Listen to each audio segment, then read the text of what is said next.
Church, let's receive Dr. ADWOA NKANSAH as she speaks to us this morning.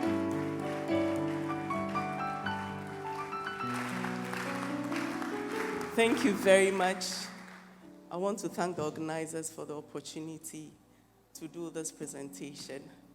And this topic is something that has been on my mind, and it's actually my passion for the past few years. And there was something that we saw that was somewhere last week when we had our pastors' wives. We did a medical screening in conjunction with Lancets, and the type of blood pressures we took, I'm sure if we were to be in the hospital, about 50% of them will be on admission. 230 over 140. Then you ask them, do you have hypertension? Oh, yes, that was 3 years ago. And what have you done about it? They're like, oh, I took the medicine, and then now I'm fine. Today, I have to talk on the topic, be kind to your horse. So our presentation is be kind to your horse. Per the outline of my presentation, I'm going to give a background, and the background, an exposition or explanation of the topic. Why the horse? Because we know that in Ghana, we use 4x4s, we use cars, we use motors. So how many of us use horses in our ministry? And what do we mean by a horse? And then we're also going to look at how to be kind to your horse. Next slide, please. And in that, we're going to look at the causes of diseases to the horse. We're going to discuss what we mean by healthy lifestyle, and then health behaviors to incorporate into our lifestyle. And then in conclusion, we'll talk about the importance of taking care of your horse. We'll have a few take-home messages, and then there'll be a question and answer time. Now, I'll start with something that happened in the 18th century. And there was this very important man called Robert Murray Mcshane. This man entered university at the age of 14 years, Edinburgh University. He was so grace-filled and spirit-filled with the word of God, very zealous when it comes to God's word, and passionate about souls that are dying. But there's one thing, at the age of 23, he had a congregation of over 1,000 people. He didn't live long. He died at a very young age of 29 years. He was with the Presbyterian Church.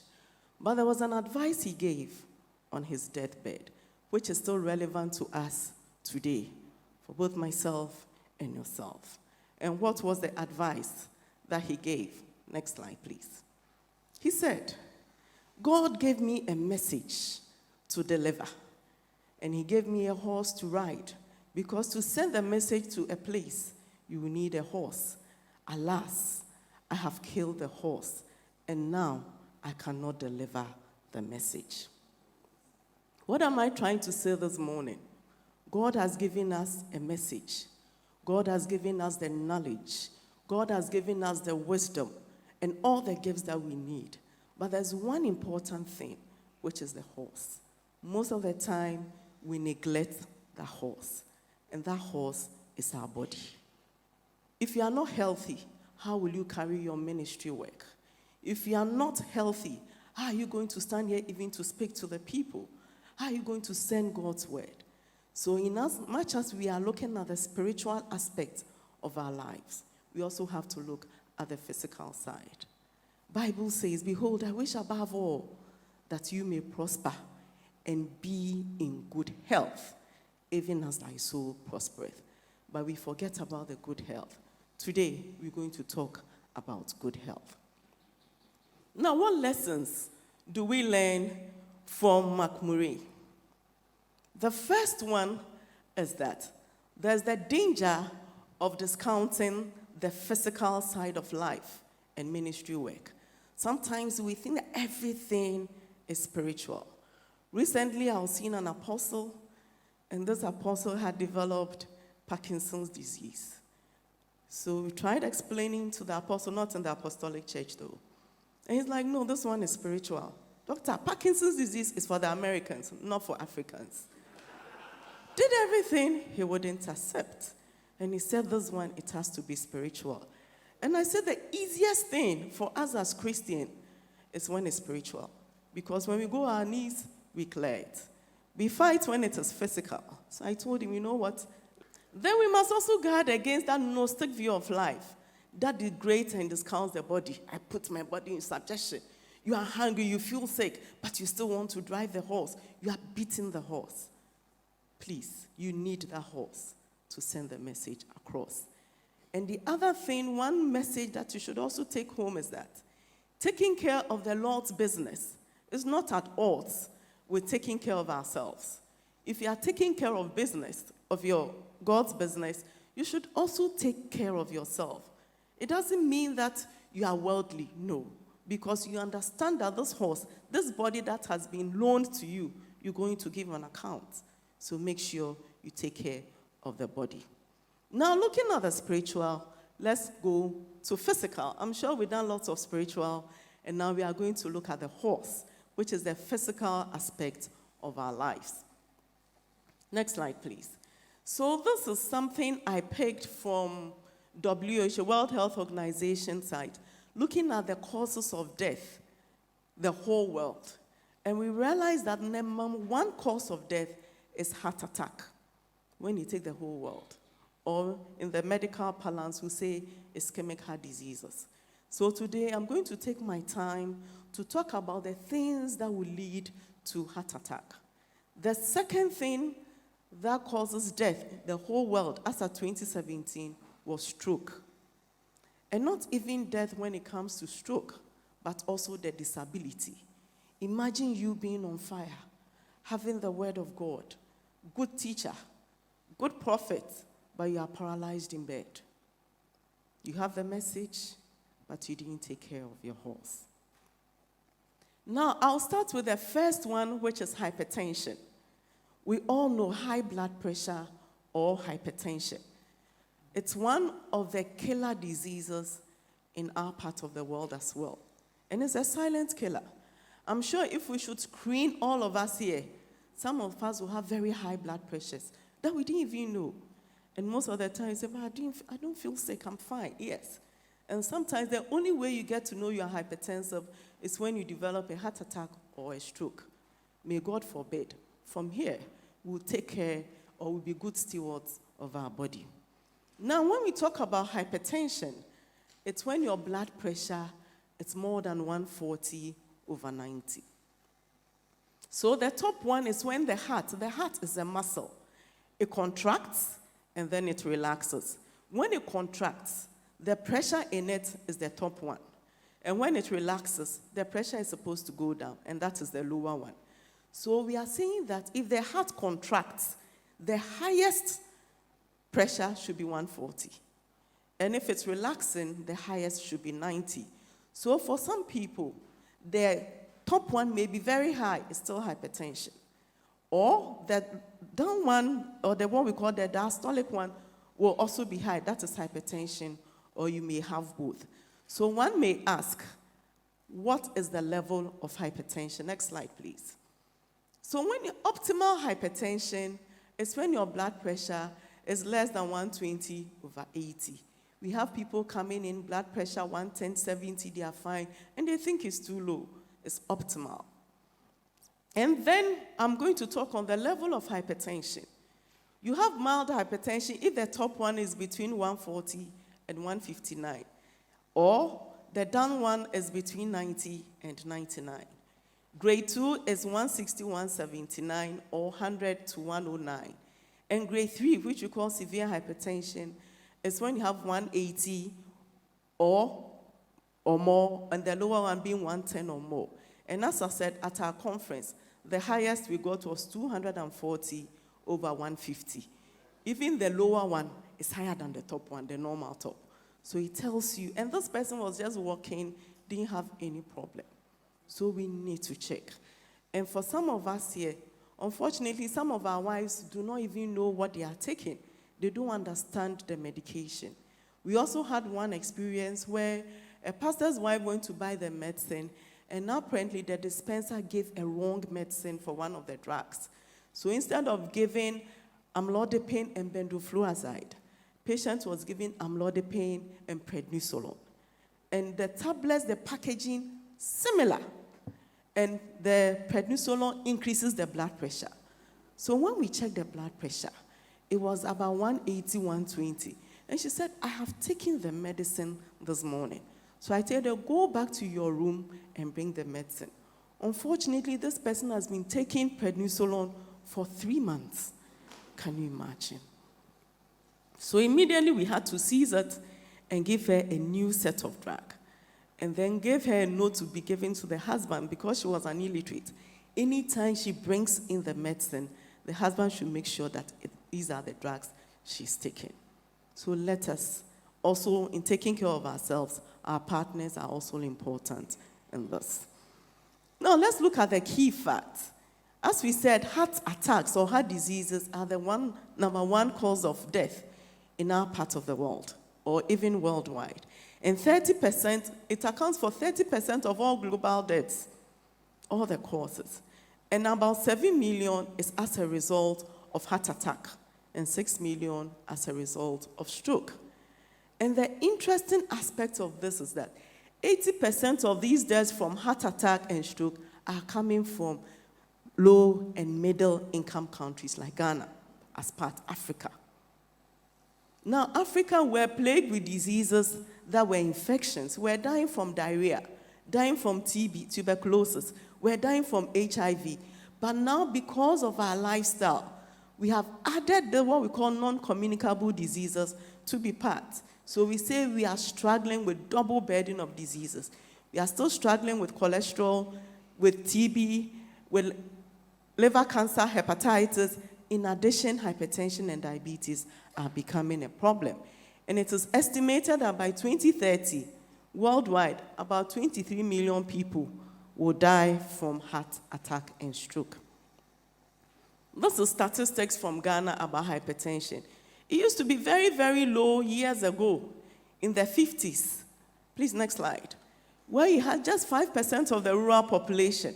One of the risk factors is that living in an urban situation predisposes you to hypertension. The stress of traffic, the stress of getting home late, the stress of eating late as well. All these adds on to your risk. But now, we are saying that it used to be about 5-10%. But currently in Ghana, 30% of our population have hypertension. When was the last time you checked your blood pressure? Are you waiting to be sick before you check your blood pressure? No, it's a silent killer. So I'll admonish that from here, if you have never checked your blood pressure, please go and check.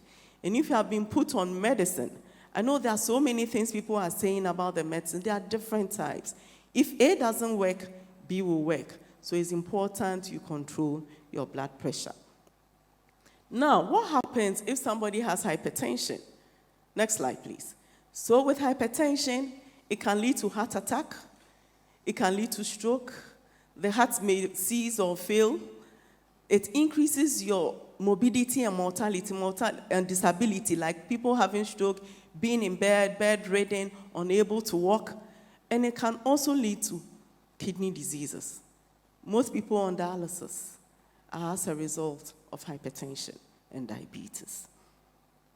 Now, this is another research that was done in Ghana. This looked at people between ages 15 and 49 who had hypertension.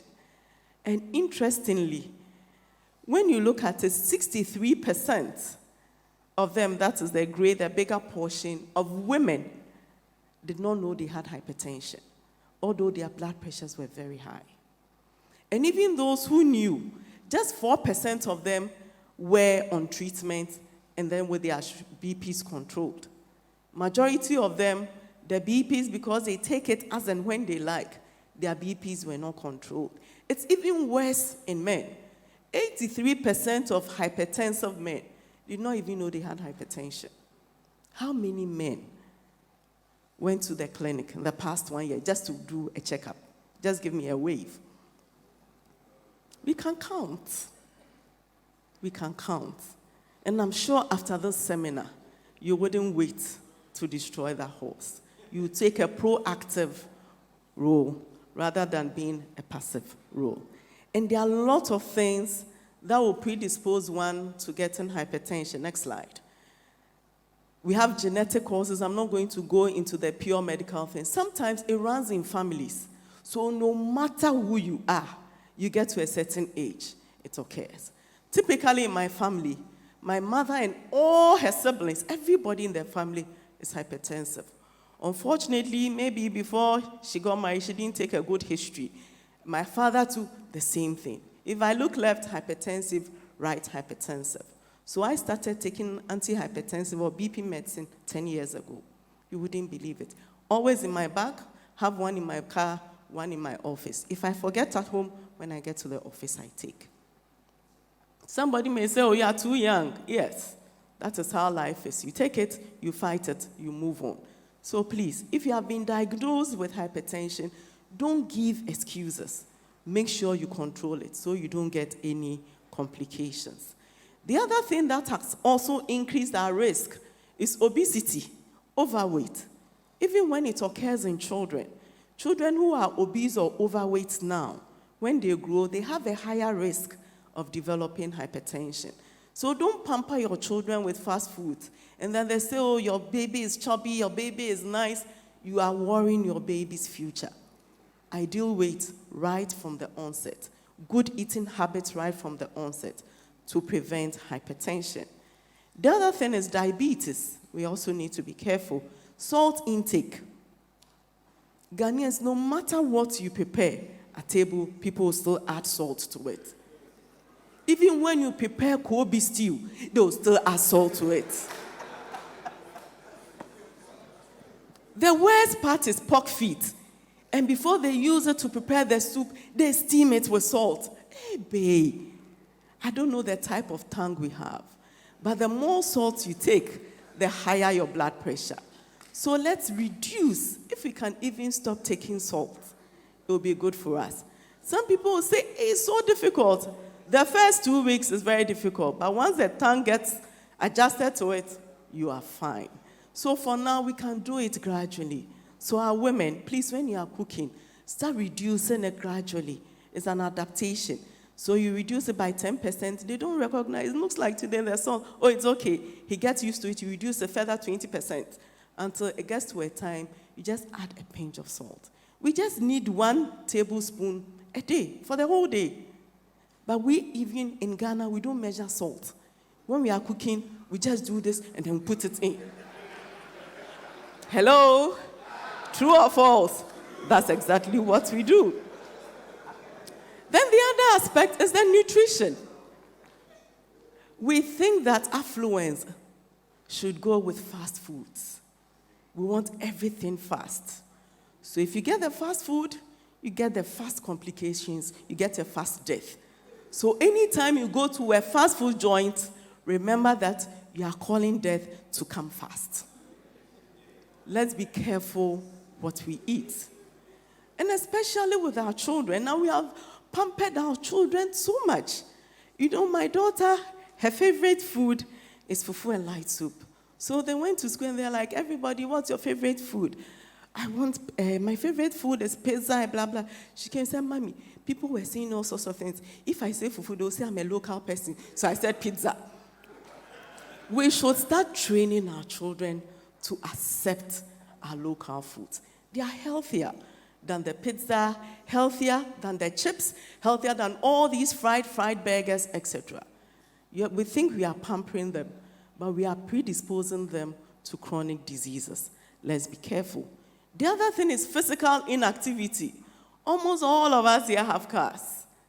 Distances that we could walk, we will not. Oh, Ghana is hot. Oh, we'll sweat. Oh, we'll be uncomfortable.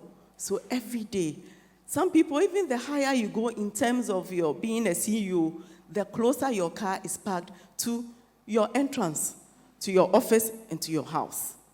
No walking. You think that people like you? They want you to go fast so that another person will replace. Let's try and be physically active. Next time when your driver is parking, tell him, look, I want to live long. Park at the gate and let me walk. Because there's no time. You need to make conscious effort. No, but Daddy was protecting himself. And at age 88, he's still strong. and he has been on antihypertensive BP medicine for 55 years. You can't serve him breakfast without his medicine box. So you serve him breakfast, medicine box is on the side. Let's be compliant with our medication. So when you get heart attack, next slide, please, it leads to severe chest pain, as if they are screwing your heart. Actually screwing it, because blood is not getting to that place. And anywhere blood is not going, it causes a certain pain we call ischemic pain. Very, very painful. So usually they come down. And the man is holding to the left chest because that is where the heart is. And it doesn't start automatically. Sometimes you may be walking and you feel a sharp pain. It's telling you that your tube is gradually blocking. So you need to go for assessment. The good thing is that when you rest at that time, the pain will go away. And then when you exert, gradually after some time, a short distance, you start feeling the pain. And then one day, it just blocks. And then you develop heart attack. Please, let's check our cholesterol levels. Let's check our blood pressures. Let's check our diabetes levels as well. And then there's a vessel that also supplies the brain. When you have the same fat in that vessel, that is when some people develop stroke. So we have two types of stroke. One where blood is not getting to certain parts of the brain. And then the other one is when the pressure is so high that it will burst and then blood will get into the brain. So we say that when you have atherosclerosis or you have lots of cholesterol, you develop infarctive stroke. And these are the strokes that we put them on aspirin so that the blood will be thin. But those who have a vessel that bursts, then we need to make sure that the BPs are well controlled. So we'll look at the risk factors for heart attack. We have two main types. We have what we call the modifiable and the non-modifiable. Non-modifiable, we can't do anything about it. In terms of male sex, if you are male, you have a higher risk of developing heart attack than a woman. However, after menopause, women are at higher risk of developing heart attacks than males because premenopausal estrogen is protecting us.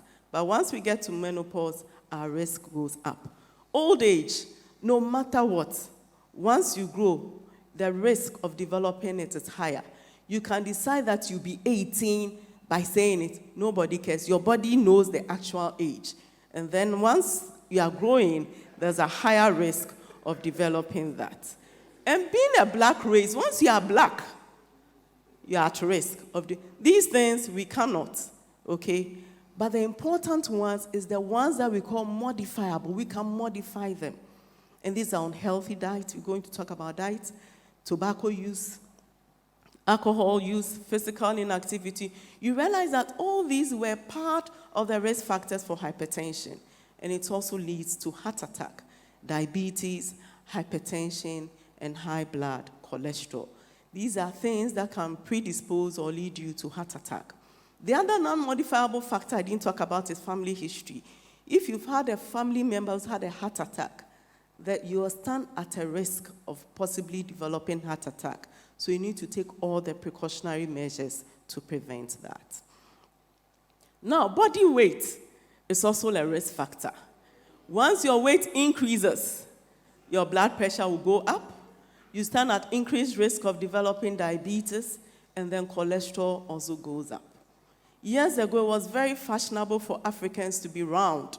Then it means that your husband is really taking good care of you. But it has changed. So if you are putting on weight, please be careful. You are adding on lots of diseases onto yourself. And now, we used to use the body mass index, your weight and your height. That is general. But the important thing when it comes to heart attack is where you wear the weight. So when you look at it, you can be pear-shaped or apple-shaped. So with the apples, that is what we call the real pot belly. They come and it's right in front of them. And those times they're like, oh, these are the rich people. You see, even their jackets, they can't close it. So the stomach presents first and then the body follows. So these are the risk factors. So if you are here and you realize that your shape is becoming that of an apple, it's time to shift.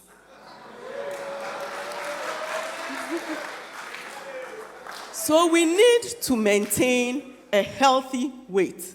Because once we have healthy weight, the risk of developing hypertension, diabetes, high cholesterol, heart attack, stroke are all reduced. So ideally, if you're a man, your waist circumference should be 94 centimeters.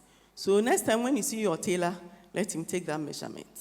And for women, it should be up to maximum 88 centimeters. We are all guilty when it comes to these, but we need to exercise to reduce that. You can be very thin. There's a condition in China they call TOFI, TOFI. They are thin outside, but they are very fat inside. And that is causing them lots of heart attacks and problems. Now we need to reach an ideal or healthy weight. Next slide, please. Because once we do that, then it reduces our risk of developing diabetes, hypertension, etc. Next slide, please. Next. Now, when you look at this image, or the skeleton, now, as I said, the main problem is not even your hand being fat. It's what we call visceral fat. It's the one inside that causes the problem. So once you have lots of fat in your body, you stand a higher risk of developing heart attack. And even when it is around the liver, now some people go have a scan and they'll tell you have fatty liver. If you have fatty liver and your doctor says, oh, it's just fat around the liver, don't take it lightly. Because now it's one of the leading causes of liver transplant, indication for liver transplant. And it's one of the causes of liver cancer. This week, I've seen 3 CEOs with liver cancer because they had fatty liver about 6-7 years ago, but they thought, oh, it was just fat. And now they are down with liver cancer, that we can't do much about it. So let's exercise.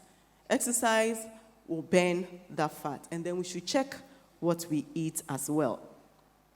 Now, diabetes also is increasing. I'm not going to go into details.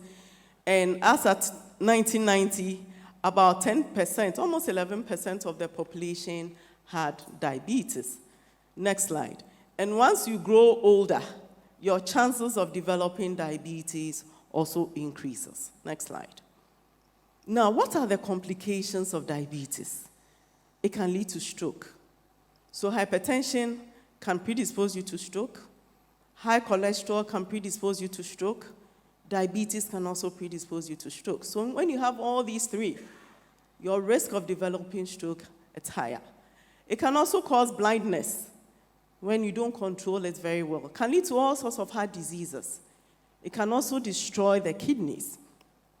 And in men, it can lead to what we call erectile dysfunction, where everything is at 6:30. I don't know, when the clock is at 6:30, everything looks down. So if you are here, you need to control your diabetes.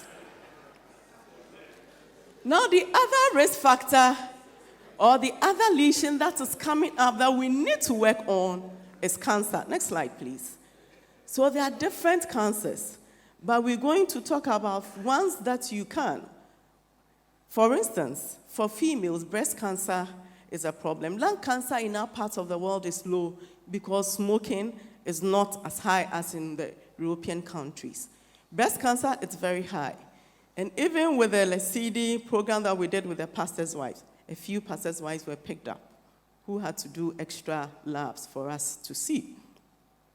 About 4 or 5 years ago, we did a similar thing at the pastor's wives conference, and we had 7 of them with very bad breast cancer hiding.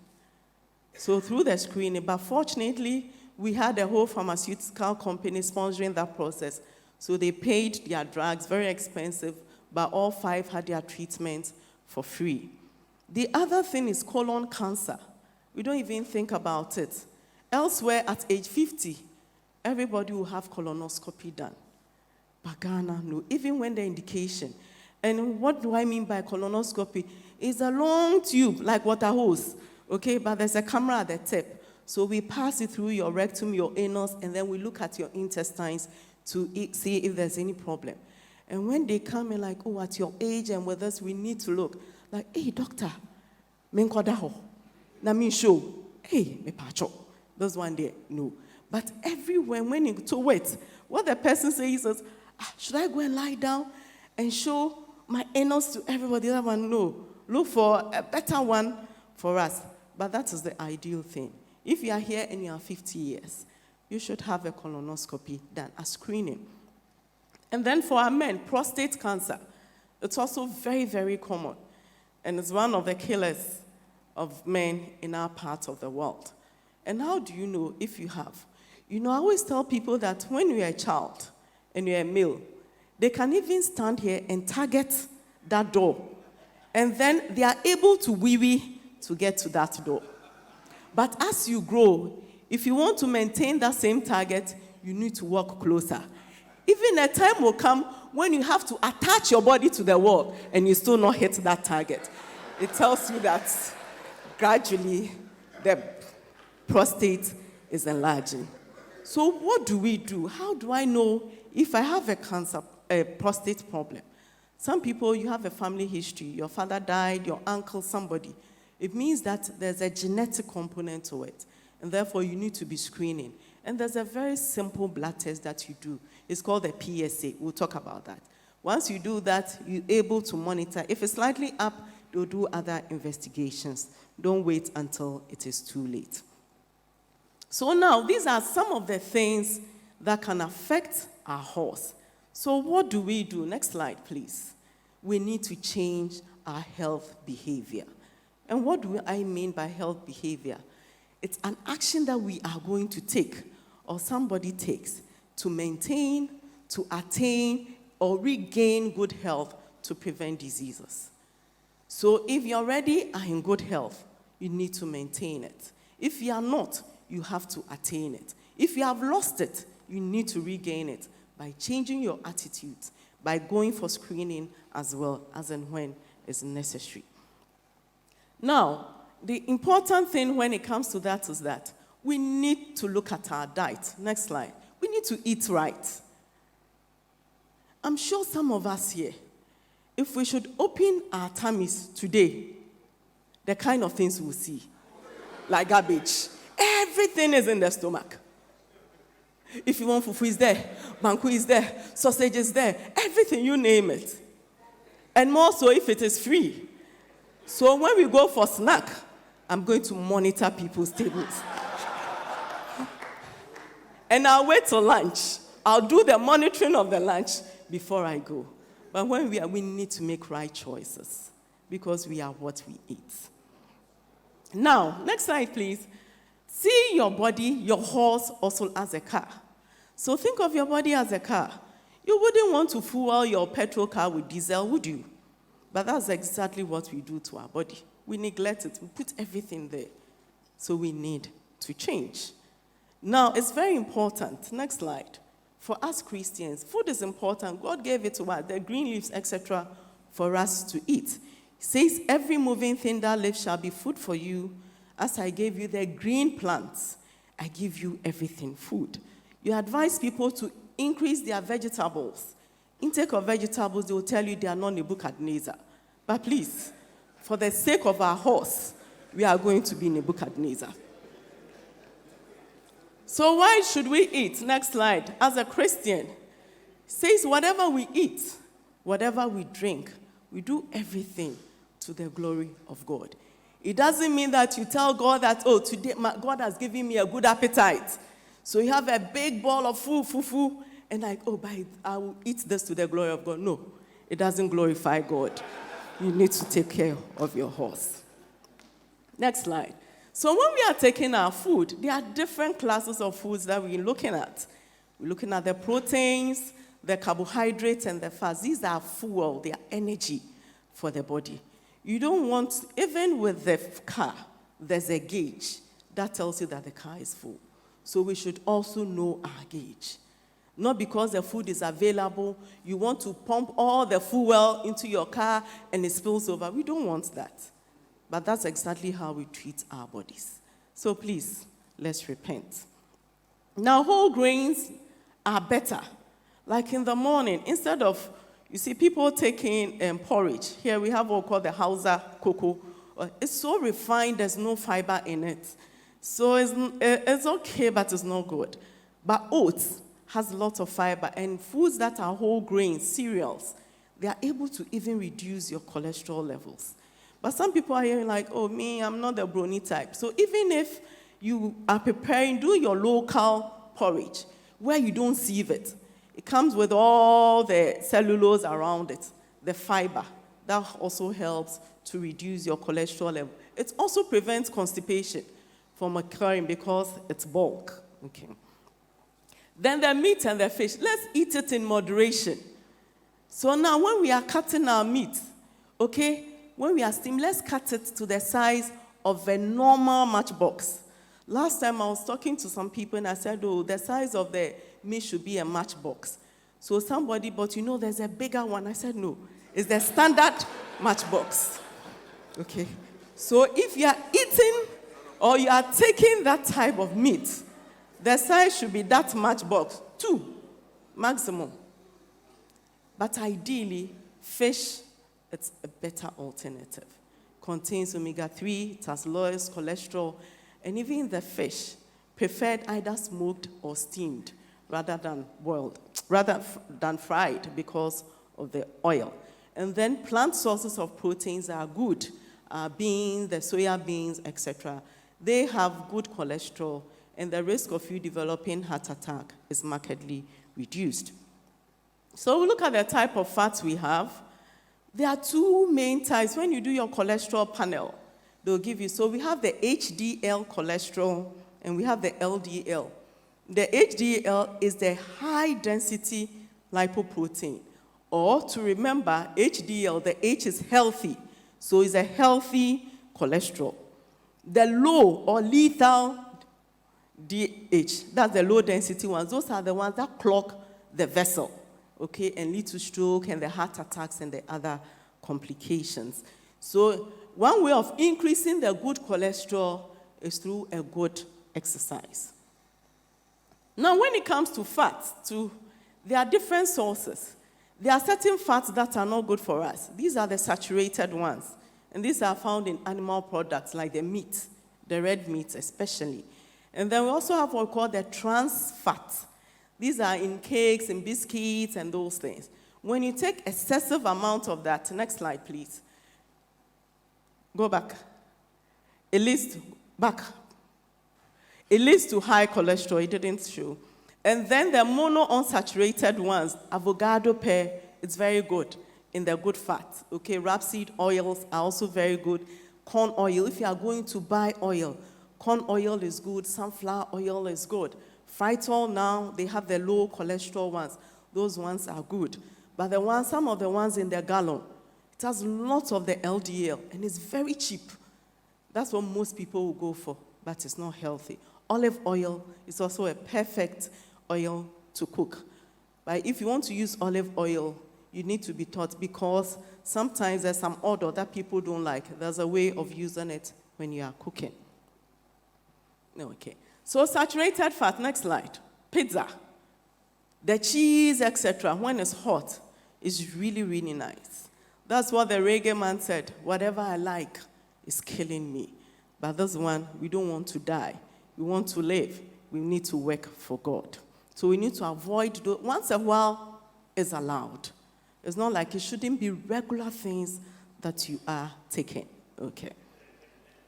Next slide. Next slide, please. So these are the oils that I said, they are monounsaturated. These are good oils. Fish seafood oil, canola oil is good. Olive oil is good. Peanut oil, or what we call here groundnut oil, is good. Sesame oil, nuts and seeds, and then non-hydrogenated margarines. Those of us who like margarine, when you are buying, buy the unsaturated. There's even one, Asacol, in the UK, they have it, and it actually reduces your cholesterol, and it tastes good as well. And then fish, next slide, is also very good because it contains lots of things like sardines, salmon, mackerel, capers, herrings, swordfish. All these fishes are very high in omega-3. And what does omega-3 do? It protects your heart. So that's what we need to do. So more fish. You know, we used to have a popular Ghanaian dish, fante fante. It's a healthy way of cooking. No oil, and then we use fish. So let's go back to our traditional ways of cooking. Now, we also need the micronutrients. Next slide. And these micronutrients, what they do is they help us fight diseases. And these are common in vegetables and fruits. That is why you always need to add vegetables and fruits to your food. Whilst you are getting the energy from the carbohydrates, the proteins, and the fats for functioning, for energy, to protect yourself, you need your vegetables and you need your fruits. So what vegetables and fruits, next slide, are we talking about? Different types. And interestingly, in our part of the world, it's so cheap. Pineapple, mangoes, pawpaw, everything. Let's patronize that. Instead of sending your children to school with fruit juices, give them orange. These are natural things. Or squeeze the orange. And even the fiber in the orange is okay. It helps prevent constipation, etc. And when you are eating the orange, we don't want you to just squeeze it. Eat it like the way we eat tangerine. Peel it. Okay, some people will say that you are being a mindset. Hey, you're a pepper, because you're sofono. It's healthy. So don't mind them when they say that as well. So in doing with our food, next slide, we have the Ghana Dietetic Association come up with this. So you make sure that on your plate you have your carbohydrates, you have your proteins, you see the fat level should be very, very small compared to proteins. Our base is the carbohydrates, but the quantities are also very important. We should make sure that we don't overheap our plate. And one trick, if you want to cut down on portions of food, is to reduce the size of your plate. If you take a big plate and you fill it with 2 ladle spoons, it appears so small, you will never be satisfied. If you have a small plate and you put that same thing, psychologically it tells the brain that, hey, the plate is full, you'll be satisfied. So from here, let's go and reduce the size of our plates. For salt, we've talked about salt, so I'm not going to go into details. I'm going to move on. We need to know added salt. We've talked about it. Next slide. So are we eating right? Are we eating healthily? Let's look at our meal patterns. How do we eat? Are we eating regularly, breakfast, lunch, supper? Or are we skipping? What are we introducing into our diet? If you're introducing new things, are they healthy or they are not healthy? And we should not skip breakfast. You are breaking a fast. So make sure you take breakfast, unless, of course, you are fasting. But breakfast is something that you shouldn't miss. If you have to miss anything, it should be dinner, but not breakfast. So you make sure you have your good breakfast, okay? The reason is that when you eat, you're on the go, so you're burning it. If you eat a very good dinner, heap, right from table to bed, you are not utilizing it. So it's converted to cholesterol, it's converted to fat, etc. And that's why we put on weight. Whatever energy we are putting it in, we need to work it out. So we have a calorie balance. Whatever you put in, you need to work it out to burn it. Now, regular balanced meals are very important. Next slide. Missing meals. Usually, if you don't take breakfast, the thing is, I haven't eaten today. So you send somebody, get me granuts. Hey, today I haven't eaten. Get me Fanta. Hey, I'm very hungry. Get me malt. Hey, this one I have to wait for lunch. You get me plantain whilst I wait for lunch. If you combine those little things together, the calorie content, it's about 3-4 times your normal breakfast. That's why you need to make sure you eat before you step out. So do not skip breakfast. Next slide. Next slide, please. Then the other thing we talk about is late suppers. Our jobs are such that you get home very late, close late, traffic, and you get home, you are hungry. What do? Try and take lots of soup, okay, and then a little carbohydrate. Or you can have a plain tea and drink. But sometimes you are looking, especially the men, the amount of feeding money you put on the table, and then you come home and don't do this, don't do. I remember I was giving a talk somewhere, and I told the men that the size of the meat should be like matchstick, like a matchbox. And question time, somebody says, that is very good. We are going to reduce our chop money to the size of a matchbox. So we also have to be very careful. We should try as much as possible not to eat too late. However, if the need arises, do more vegetables and a little carbohydrates. Do more soups, and the light soups are better with fish, okay? Eating too late, you need something very small, I have said. Next slide, please. Now, some of us, we have what we call voracious appetites. Okay? You serve the food, and then we are very excited. And I'm sure if we sit behind this food, the verse that comes to mind, who are you, Zerubbabel? You shall be leveled. Be very careful. Do not do this type of serving. It is unspiritual. Tell your friend it's unspiritual. Okay. So the portions of food we use is also very important. Okay. So what am I saying with regards to food? We should eat well. Have a balanced diet. A little carbohydrate, a little protein, less amount of oils, more vegetables, more fruits. And that is the eat well plate, so that we can take care of our horse. And then we should also see how we eat. Some people, within seconds, they've consumed all the food. Food is to be enjoyed. Take your time. Sit down, chew the food, and swallow it. Let's stop swallowing everything. Rice, we swallow. Sometimes you're on the go and we are eating. Let's take our time and enjoy. Let the horse also have some fun, okay? We run around, and when we make all the money, that is when the horse is down. You can't even use it, your money. We need to also drink lots of water, especially in our part of the world. More. Because of the way we sweat, we lose about 1.5 liters of fluids. So if the body needs 2, so you need about minimum of 3 liters of fluid. More so if you are the walking type. If your work means that you're sweating a lot, then you need to increase it. One way of making sure that you have adequate amount of water is look at the color of your urine. Okay? The urine should be clear like water.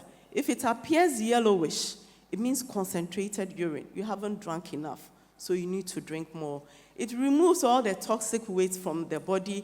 It cleanses the kidneys function better, etc. So we need to drink and drink and drink. And the drink, I mean water. And the container should contain water. Okay. So we are saying that. Next slide, please. Food is medicine next. Let food be thy medicine, and then medicine be thy food. We need to exercise. We need to walk. At least 150 minutes a week. That makes it difficult. 30 minutes for 5 days in a week. Try.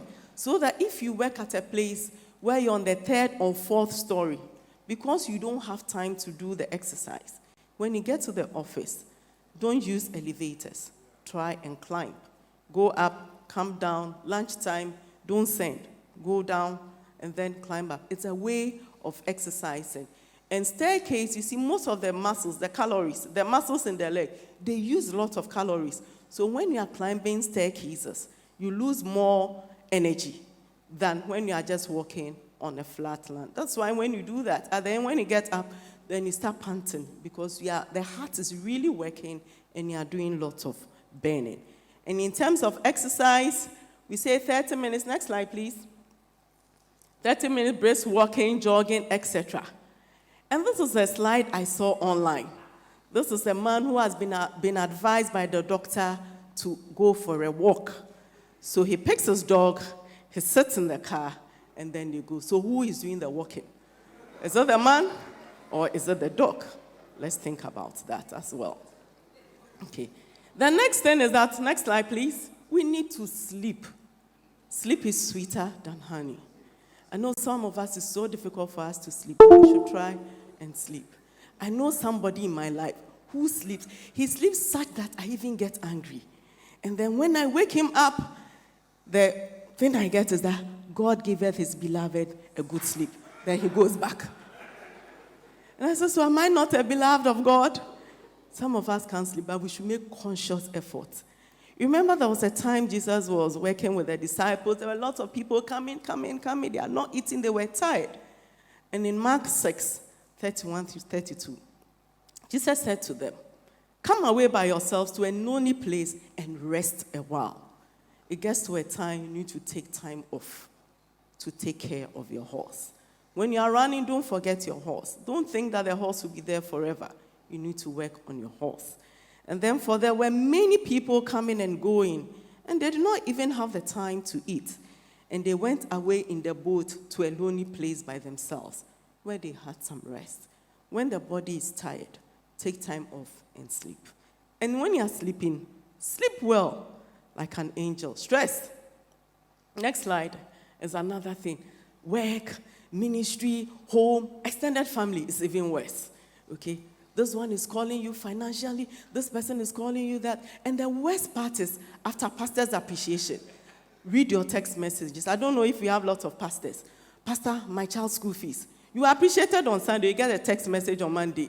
What do? You can't say you don't have, because I saw the appreciation. So that's when the request keeps coming in, or giving you stress. Okay. Now, so let's stop the stress. Next slide. We should manage our stress. It's difficult. But how do we? We need to relax. Take time out. Like a seminar, you've come out. I mean, you are here. You come and listen, you go back, you have a good rest. Those of us who are residential, you go back refreshed. You feel energized. Not the everyday thing. That is one thing I like about the Europeans and Americans. They save and they go on holidays. Ghanaians, we save. And when I come and go on holidays, this one can buy 10 cement blocks. This one can buy this. We build and build and build and build and build. But look at the bed. Look at where we lie. Even a normal bed, 2 people can lay there. Why? Let's pamper our horse. Let's take time. We have to be responsible, but we also need to take care of our horse. We should not neglect. Next slide. Sometimes when you are stressed, hey, take it easy. You have to relax. Life is good, okay? All the problems, all the things, you tell yourself that, hey, today I am relaxing. I am not coming. So we need to relax, okay? And then some massage will help. You need to have good music when you are tired. Good Christian music. It uplifts, it improves your brain perfusion, the blood going to the brain. It relaxes you. Your heart rate even goes down. Your calm BP goes down. Get very good music. Get good massage as well. And you don't need to go somewhere to have the massage. It can be done at home if you are married. Then the other thing I'll leave with you is that as you go, we all know our names, don't we? We know where we live. We know our car numbers. Do we know our blood pressure levels? We don't. Do we know our cholesterol levels? We don't. Have we done diabetes screening to find out if perchance our blood sugars are high? We haven't done that. Do we know our body mass index? That is our weight over our height squared. Do we know? We don't know that as well. Your waist circumference. If I ask you now, you tell me to call your tailor, you should know. Because for us now, we are saying that the men, we are giving you 94 or less, and the women 88 centimeters. And then the urine protein. Because when the kidney is going to be involved in any disease, the first sign is that you see protein in the urine. So once a year, you should do that. More so if there's a family history or somebody had a kidney problem, you can do it 2 or 3 times in a year to be sure. If you pick it up early, you can halt it. Sometimes you can even reverse the whole process. How many of us have done our PSA for prostate? The men. We don't do it. But it's something that we have to do because it's the #1 killer when it comes to cancer. Pap smear for cervical cancer in women. How many of us? Interestingly, at the Apostle Sisters Conference this year, we screened 250 women. We did it in collaboration with a lab, Lancets, Lubbers, and they did it for us for free. Each person would have cost about 300 cedis, but they did that for us for free. And we picked up a few of them who we saw changes there. So immediately these people will be written to go for follow-up. They didn't know these are young people who came for the conference. So sometimes we should not only look, even in our locals, don't just look at the spiritual aspect alone. let's also look at the health of our members as well. Because once they are healthy, you are also healthy. Mammogram, checking our breast. Maybe you don't have money, but if you are married, your husband can help you to look for lump in the breast. It's very, very important thing you do daily. You don't pay anything. And then we must keep our environment clean so that our horse will not be destroyed. Look at your environment. Look at our choked gutters, even right in front of your house. We are waiting for the government to do that. No, but at the end of the day, the mosquitoes that are breeding are coming to affect you. So let's keep our surroundings clean. So we are saying, next slide, which healthy behaviors are most important? Everything is important. We shouldn't smoke. Next, we should exercise, moderate intake of alcohol, eat a healthy diet, moderate alcohol intake, maintain a healthy diet, and we need to sleep. Sorry, it's not projecting well. Now, remember, I'm going to conclude that your health is so important. Years of bad food choices, lack of exercises have all led to diseases. And it's up to each of us to try and look after our horse. Fuel it with good food. It's never too late to change. Our health is arguably our greatest asset. We owe it to ourselves to maintain it properly. The result of maintaining our health is a happy and productive life. Now, what is the importance of health? When health is absent, wisdom cannot reveal itself. Art cannot become manifest. Strength cannot fight. Wealth becomes useless, and intelligence cannot be applied, unquote. Zealotry, next slide, must be balanced with rest, with nutrition, and disengagement. Yes, next slide, it may be your body, but it is still God's temple, and you need to honor that temple. How are you treating the house of God, which is your horse, this morning? Think about it. It's time, next slide, that we need to do things, okay? From this big abdomen, okay? We have to shift. And there are two directions. You go here, are we shifting in the wrong direction? No. Or we are shifting in the right direction. So this is telling us that if you have a pot belly today, shift in the right direction. Now, next slide. It's difficult. We want to change. We are saying that the carbohydrates, it's too much. We want to change to vegetables, but it is difficult. So what am I saying? Shift in the power of the Holy Spirit. Last, but not the least of our presentation, shift to the cutting edge of your health. Thank you.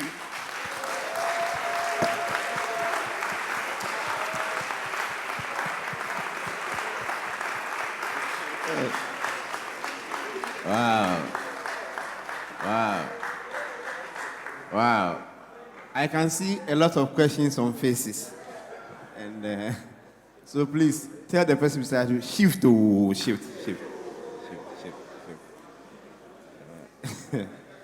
Okay, so let's do it quick. We want to take some questions. So if you have a question, just raise your hand and then we...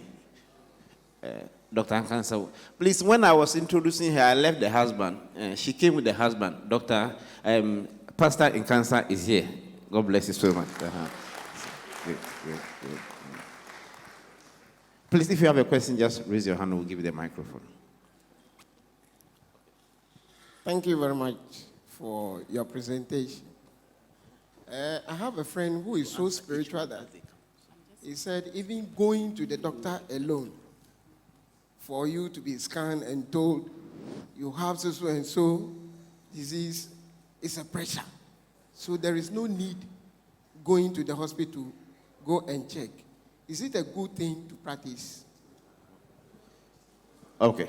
Doc says she will take a number of them and answer. So, yes.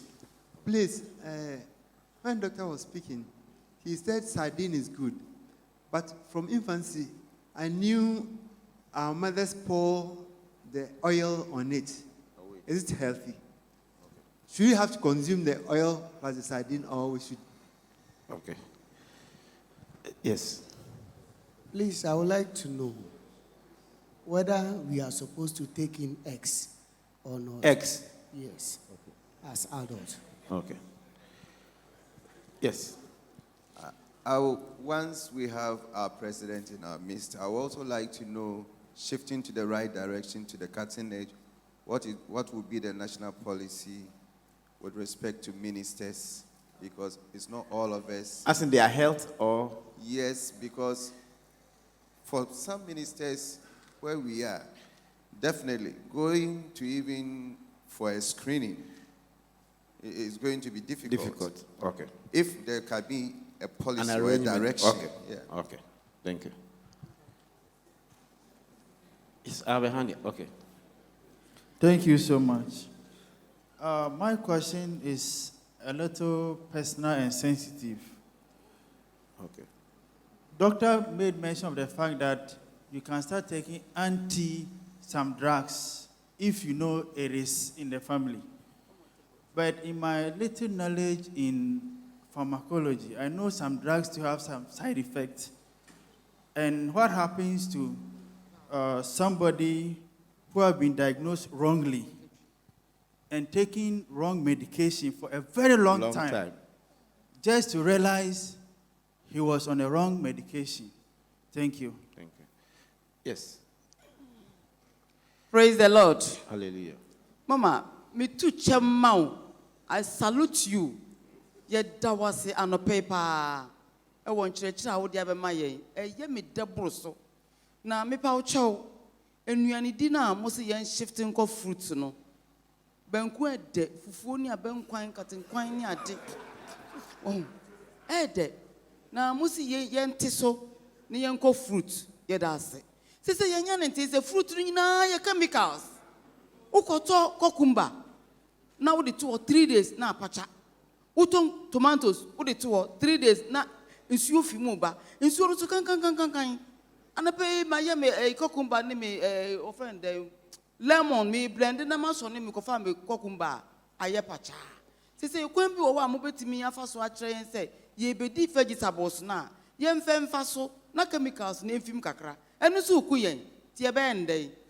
Amen. Our mother is asking doctor that she's advising us to shift from the heavy meals to fruits. But we've realized that recent times the fruits and the vegetables on the market have some chemicals. So what would be her advice on those lines, whether we should still go for it or she can advise on the chemicals that are in the vegetables and fruits? Yes. Yes, Mommy, God bless you so much for your presentation. And my question has to do with palm oil. Mommy spoke much about vegetable oils, but not on palm oil. Is it also fatty, and is it consumable, or we should also reduce that one? And my second one is an appeal going to Mr. President.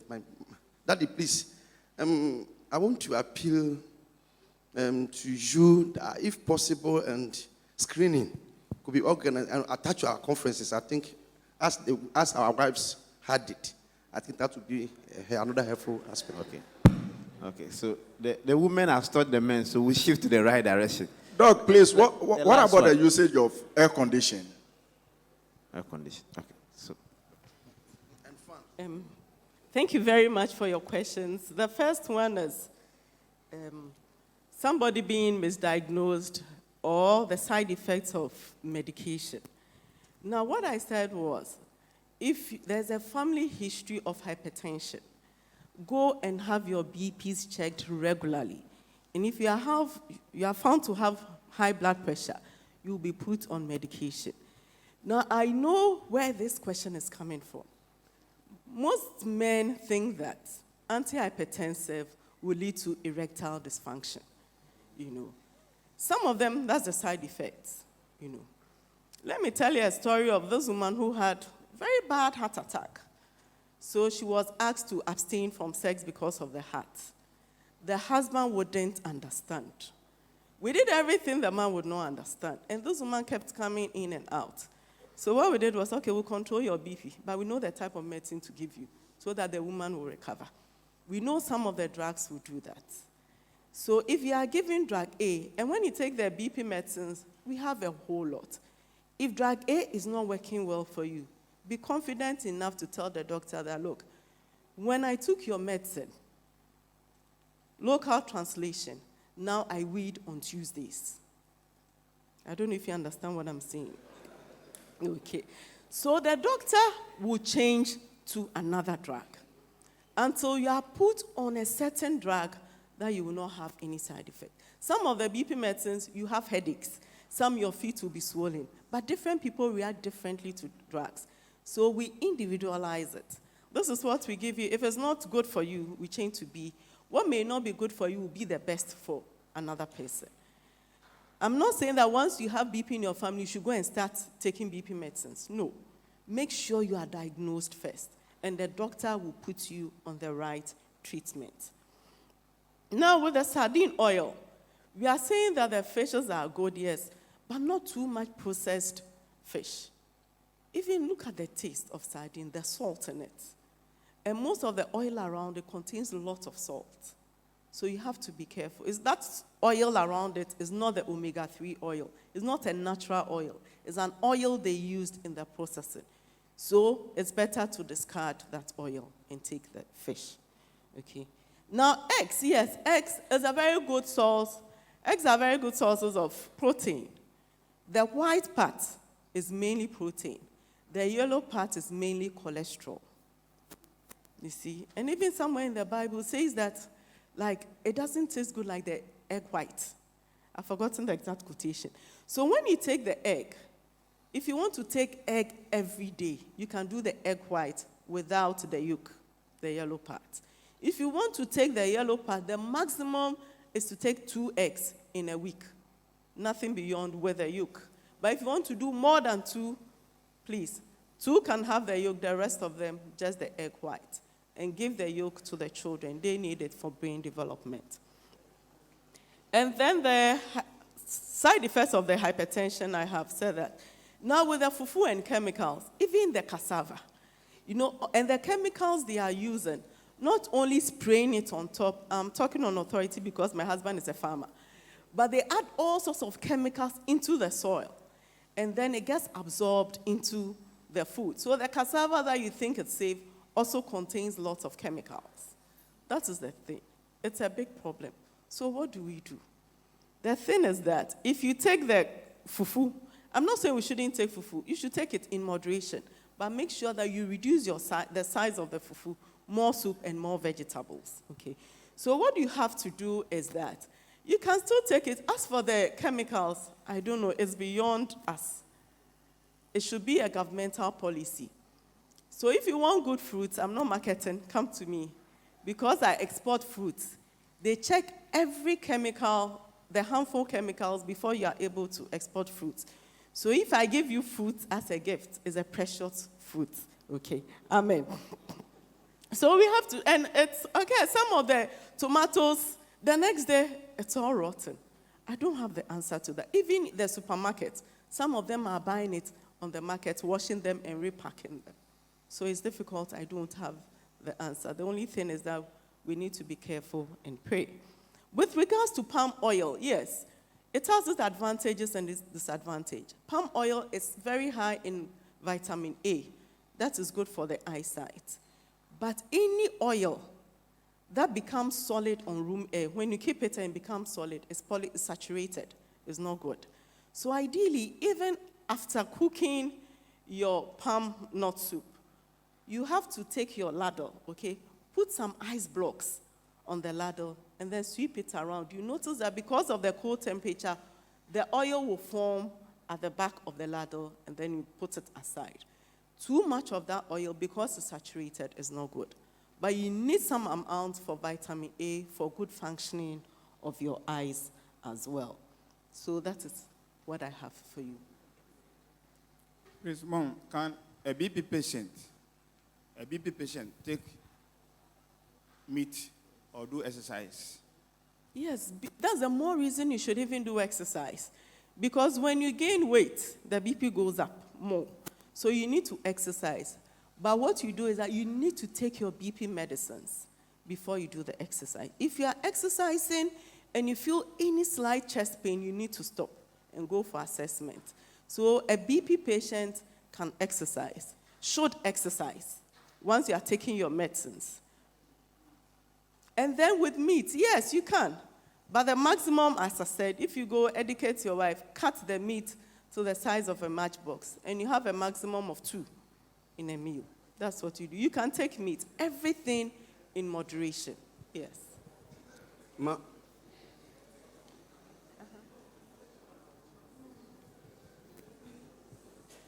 Okay. So there was another question that said you go to the clinic and then you are misdiagnosed or you are given wrong medications. Oh, it will kill you. Yes. So the thing is that or whatever you hear, people will tell you that, hey, especially when it started when we had this HIV epidemic thing that we're training people. That was about 19 years ago. And then the answer was like, hey, HIV, once you get to know, the stress, the thing, what we do, and sometimes I say some of us doctors, we have failed.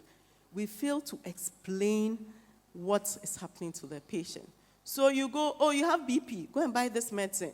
Oh, I'll see you in 2 weeks, that is it. And the person starts thinking about it. But we need to explain to the person why people develop BP, what we can do about the BP. What if you are taking your medicines regularly? What happens? Okay, so these are the things. It's all communication. But you should know that we have moved. We have advanced in medicine. It's not like previously. For instance, when they say you are going to have a cesarean section, then people will start crying, people will fast, people will do that, yes.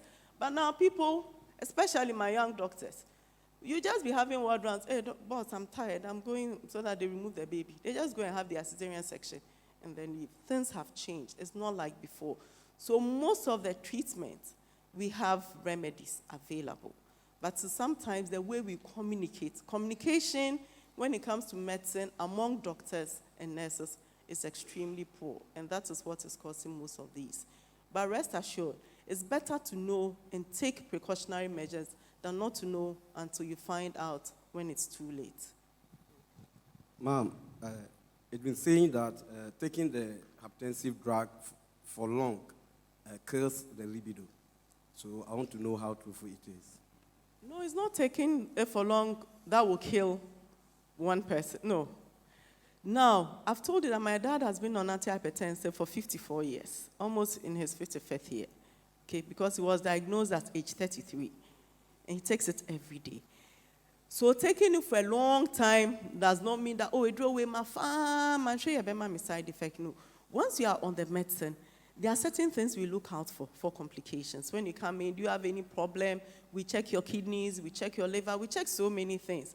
That is why some people, when they come once, you write it for them, and then their prescription is like a check. Every day they go and present. So even if other complications are developing, not necessarily from the BP, but for maybe they have now developed diabetes, they wouldn't know, and they will blame it on the medicines they are taking. I must also agree that some of the medicines have side effects. So if you go to the hospital and you are prescribed any medicine, talk to your doctor. What side effects should I look forward to? Because once you tell, that's what I do. I'm giving you this medicine. It's called amlodipine. You may have headaches. Some people do. Your feet may be swollen. Some people, when they take, they feel their heart beating fast. So if you have these things, let me know, and I'll change it for you. If you don't have it, then you continue with that medicine. So that is how the practice should be. And some of the drugs, as I said, has the tendency to lead to the erectile dysfunction. Others do not, okay? But there are some that almost, they have there's a slight probability. So if you're having it, don't feel shy. When you go to the hospital, tell the doctor to change it for you. It's not helping you, because WHO defines health as even mentally, you should be fine. It's not just the absence of disease. Psychologically, you should be stable, spiritually as well. Madam, please, thank you for your presentation. Please, in your presentation, you taught us to take in more water. And I heard from one health practitioner also that it is good for us to take in urine, our own urine, especially when you sleep around 12, that is your first urine. It is good. And I've wanted to ask whether that information is right or wrong. Okay. Thank you. Thank you. Do you think if the urine was good for the body would have excreted it? No. So anything that the body does not want, it excretes it. So you don't do that. Urine therapy, no. It was somebody's idea, and then selling it, media gave him a lot of prominence. But please, urine is something the body has rejected. So why would you want to re-challenge the body with it? So no. So nobody. And then there are people who always will say that they want to know if they are diabetic, so they taste their urine. Oh, this day and age, we have shift from tasting, and they'll go and check. All right. Okay, Madam Yadavas Papa. Me pacho we say yedidi a yentu ye boase. Ente boase. So udi mu a emo empa he na wo bisa wa no a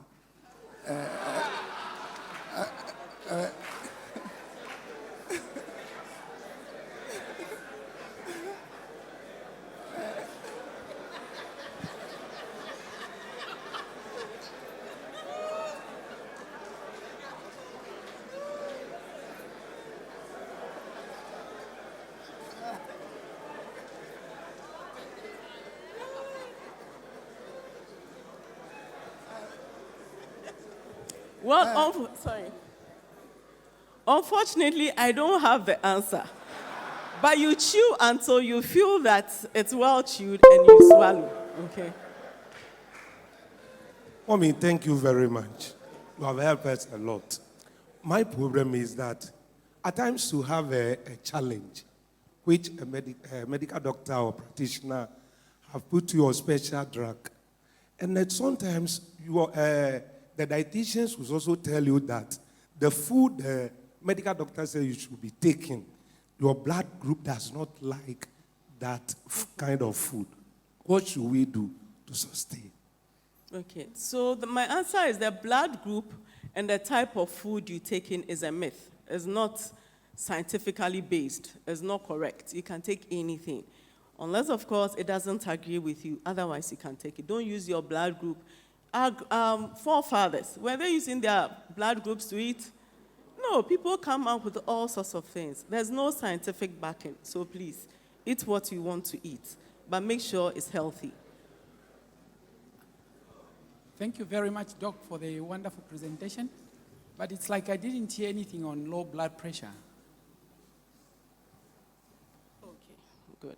So I have two questions. Well, somebody was asking about pork. Okay? Pork has a high amount of cholesterol. It's even when they are roasting. That's why pork kebab is nicer than beef. You know that, especially the skin.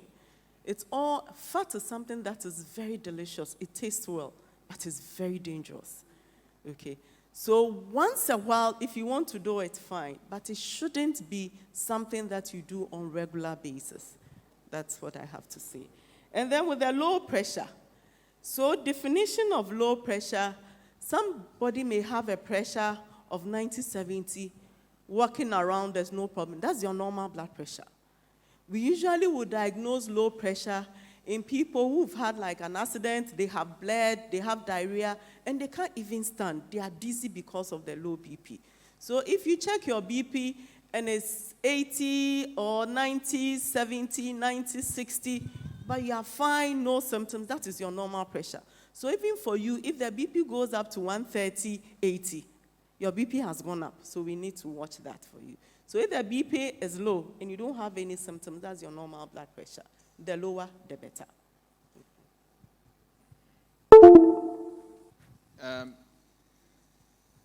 Probably the question I'll ask, I don't know whether it applies to Ghana, but where I'm coming from, we are in the era of alternative medicines, such as the products that may not be, I hope I'm... Yeah, we understand. And a lot of people are resorting to that, even those who are on medication from the hospital, especially in diabetes and BP. What would you say? Some people stop to take their medication because they are on alternative supplements, I can say. So some of these alternative ones, very well advertised, they have no active ingredient. You check and they are just multivitamins. People have been on that and then they've developed stroke. People have been on that, they come in with complications of diabetes. What some people are doing, a research that was done at the Center for Scientific Research, okay, they picked up some herbal concoctions that people give for the diabetes, hypertensive, and they realized that for the diabetic ones, they actually grind downhill, which is one of the medicines we use. They grind lots of it into it and form a solution. So you think you are taking herbal medicine, but you are taking orthodox medicine, which is downhill. The danger in that is that the dosage, the amount of it we can't tell. So I would say that stick to what is scientifically proven, something we have evidence for. And those herbal things, there's one, I don't know if it's in Nigeria, Salud. They say when you take it, your cells, you live long, you do this. And people are paying 100 cedis, 200 cedis. Somebody came to see me, Doc, you have lots of patients, you make money. I said, my job is not to make money. People are just making money. So please stick to your simple medications, okay? And then the BPs, etc., will be fine. We had somebody who fell, broke her leg. And then immediately people went there to advise. There was one gentleman in our church who was very ill. We didn't know at the time, so he wasn't coming to church. We followed up. We went to visit this gentleman. And then I told Pastor, now looking at this gentleman, these are his problems, 1, 2, 3. But one of the people, the elders came, and this is spiritual, we are binding. And then when he finished, was like, also for mommy, can you sum up the prayer? I said, oh God. I said, God knows better. God, please direct him to the right place. Amen. Come and see me tomorrow. He came to the clinic, and all the three, all the three diagnoses were right. We treated him. This person had become like a skeleton. Now you should see him. Bigger, taller, a giant. He came to church, blah, blah, blah. Now we don't even know where he's gone again. You know, so these are the things. Sometimes we over-spiritualize diseases, okay? So when they come in, we are Christians, yes. But sometimes everything we think, even an apostle is sick and feels this is spiritual. So I ask, what is in you? Because we always quote that greater is he that is in us than he that is in the world. So if somebody in the world is able to do this to you, then be careful what is on your heart. You understand? Some are spiritual, yes. So even if you think it's spiritual, I always say do both. Pray over it, because coming to the hospital, you may be misdiagnosed. You may be given wrong medication. Somebody may do something to you. So pray, God, heal me. Even as I go, help the doctors make a diagnosis. Let them give me the right medication, and let my body accept that. And then you do your spiritual, you do your physical, and there's total healing. Please don't, even if you think it's spiritual, don't put that thing in the mind of our congregants. It's becoming a big issue for us. Yeah. Thank you. Please, when you were talking, we didn't hear anything concerning anemia. And nowadays, anemia is disturbing the men. Also, I want to make follow-up of the question. Somebody asked about air condition, so you should touch on that one too. Okay. Thank you. Now, with the air condition, I'm somebody who likes very cold environments, okay? So even when I'm taking my water, there should be ice in it, because our weather is so warm. Sitting on air condition is not a sin, but maintaining the air condition is very important, because there are certain organisms, if you don't wash or clean your air conditions very well, they come and live there. It's called listeria, and sometimes they can cause pneumonia as well. So that is the only thing. If you maintain it very well, regular maintenance, washing, cleaning, so that you don't get all these organisms in it, you are fine. There's no problem at all. I didn't talk about hernia because if I have to talk about everything, then we need 365 days to do the talk. Okay, we need a full year. So hernia usually occurs because there's weakness in some aspect of your abdominal wall. And this usually occurs when for people who lift heavy loads. You lift it and then there's increased abdominal pressure and it pushes your intestines. And it's something that can be easily repaired, so it's nothing to worry about. If you have hernia, if you go to the hospital, they'll just repair it for you, and that is it. Maximum stay in hospital. Nowadays, even when they do it, you go home the same day. It's not a big deal. The essence of this is the communicable diseases that hide in us that we don't know. That is what we are trying to highlight. Doc, I want to ask of, what is uric acid? You go to the lab and you said you have too much uric acid in your body. What is the treatment and what's the cause? Thank you. So when you take uric acid, when you take lots of protein, the body breaks it down, and one of the byproducts is uric acid. And what happens is that it has a tendency to gravitate towards a joint, usually the toe, and that is what gives rise to gout. Okay, so there are certain medical conditions, like the leukemias, lymphomas, where the red blood cells are being broken down, people who are on certain drugs. So you have accumulation of this uric acid, and that is what causes pain in gout. And when you have that, there's medicine, allopurinol, that we give to reduce it. But it's not everybody who requires treatment. We need to find out why, in your case, you are having this uric acid. We reduce the uric acid, but we should find the source and seal the source so that it doesn't recur. Thank you, madam. Please, I want to know the relationship between sex and high BP. Most times we hear conflicting diagnoses. People say too much of it is good. Some also say that it is not good. So I want to know your take on that. You see, I have a quiet, so some of the questions, but we'll attempt. Okay. So sex is an exercise, and you burn lots of energy, especially the men, during the process. So once you are exercising and you are burning it, there's a tendency that with time, your BP will go down. But sometimes the excitement is so high, your BP shoots up. So you have some people who develop heart attack whilst in the act. So you need to make sure when you are going, if you want to do it regularly, make sure your BPs are well controlled. And then the other warning I will give is that people take all sorts of sexually enhancing drugs just to prove a point. It all stimulates the heart to beat faster. And sometimes when you beat the horse, it gives up. So let's refrain from those things, aphrodisiacs. Now, you see, when people are marketing, even with our herbal medicines, they have to add that. Because once you add that for a man, they'll buy it. So let's be very careful, okay? Let's be satisfied with what we are doing, okay? And do it well. Madam, please.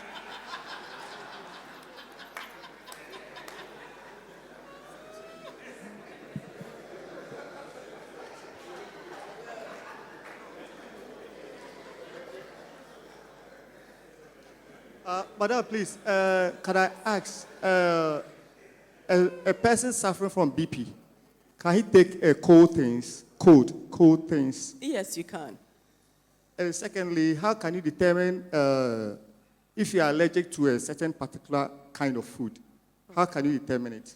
Okay, to determine, you have to challenge. You put it in the body reacts. Then you know that, no, this one is not good for me. Okay. So the only way to do it is for you yourself, when you take the food and you react to it, then you know that anytime I take this food, I get this reaction. So I'm allergic to it. There are other things that we can do. We have a special tape. It's like sellotape. It has different chemicals. So for some people, if they're having allergies that we don't know what is causing it, we put it at their back. These are common chemicals that will lead to allergies.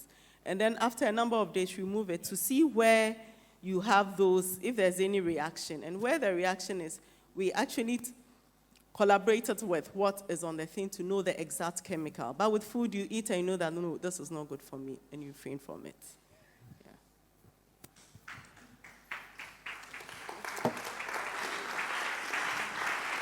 Let's do it.